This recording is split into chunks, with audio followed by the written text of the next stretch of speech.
Sri Gurubhyo Namaha children, we completed that the uncle's thing which they are bringing, and the person who is having are the same, and you know that in their home what they bought, it was not new and it was just broken and very old and having leakage and all.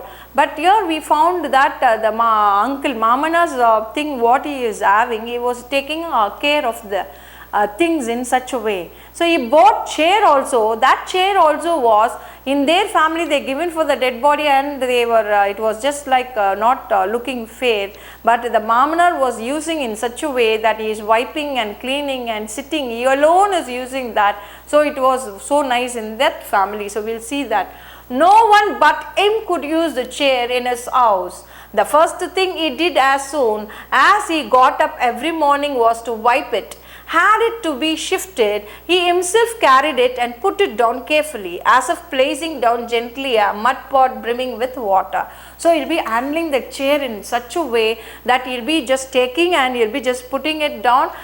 He'll be just keeping in such a way that how a mud pot is kept with the brimming water. So in such a carefulness, he'll be using the chair, and he'll be just keeping it and he'll be just making it. As soon as he saw me, Mamanar greeted me. Welcome, dear nephew. Won't you have some beetle? Then he himself answered, if schoolboy starts chewing beetle, chickens will start butting. So here what will happen, he was eating beetle nuts, and the person, the mother sent, so the son had went there and he was asking, well, come here nephew, why can't you have the beetle nuts, he was asking. And then he himself says, if school going children eat, what will happen? The chicken will start butting, so I will not give. So I conveyed to him what Amma asked me to do and return home. So he conveyed what the mother said, he conveyed, and he just came back home. At an ungodly hour in the night, there was a knock. The same night when he went to uncle's house, he saw the chair was so nice, and he was handling in such a care. So he decided. At an ungodly hour in the night, there was a knock on the door. Everyone at home was fast asleep. I woke Pedana. So the younger son went and woke the Pedana, and what he said, a few people from a house of brave men stood outside for the chair. Pedana took them into the street. I too followed. When they finished telling us what they came for, Pedana replied patiently, chair only no, it's in our Mamana's house. Go and ask him, he will give it. After sending them off, we turned home chuckling noiselessly. So here Pedana went, and there was a group of people, and the group of people were asking whether he was able to get the chair. Now he said that you came for the chair only, no, it is not there, we sent to my uncle's house, if you want you go and get there in the uncle's house, he was saying. And the younger brother and the elder brother both were chuckling, and they were just noiselessly coming.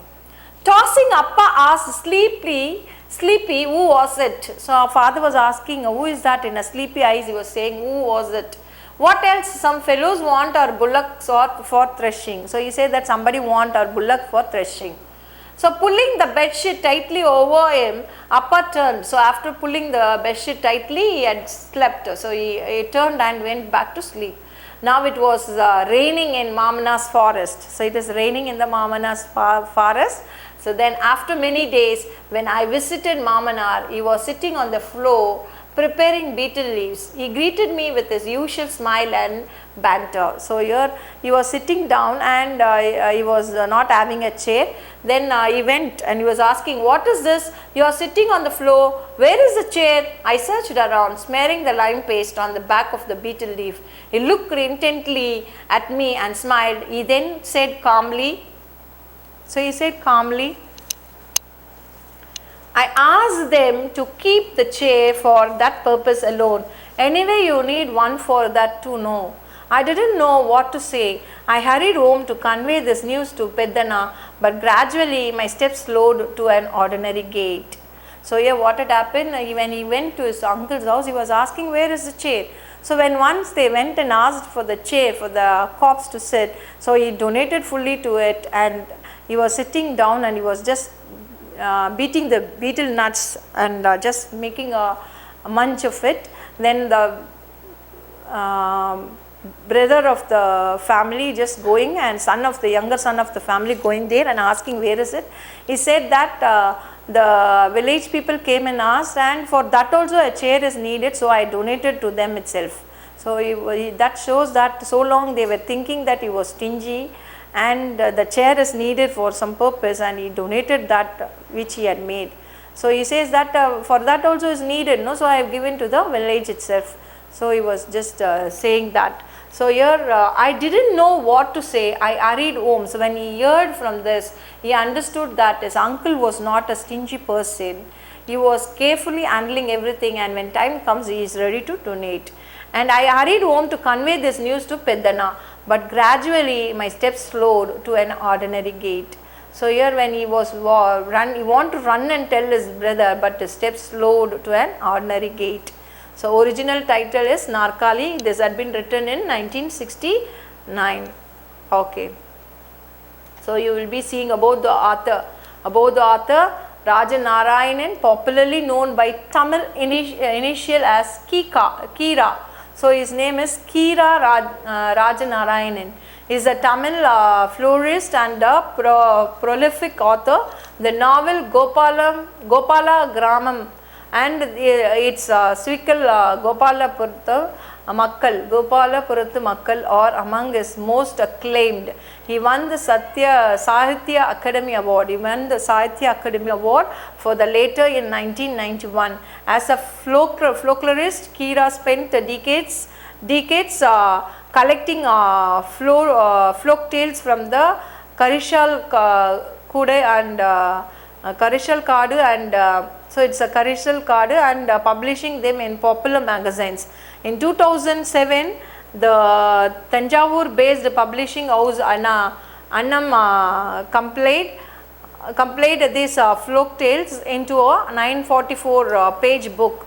The Natapuram Kadai and Kalanjiam collection of country tales as of 2009, he has published around 30 books. A selection of these were translated into English by Pratikam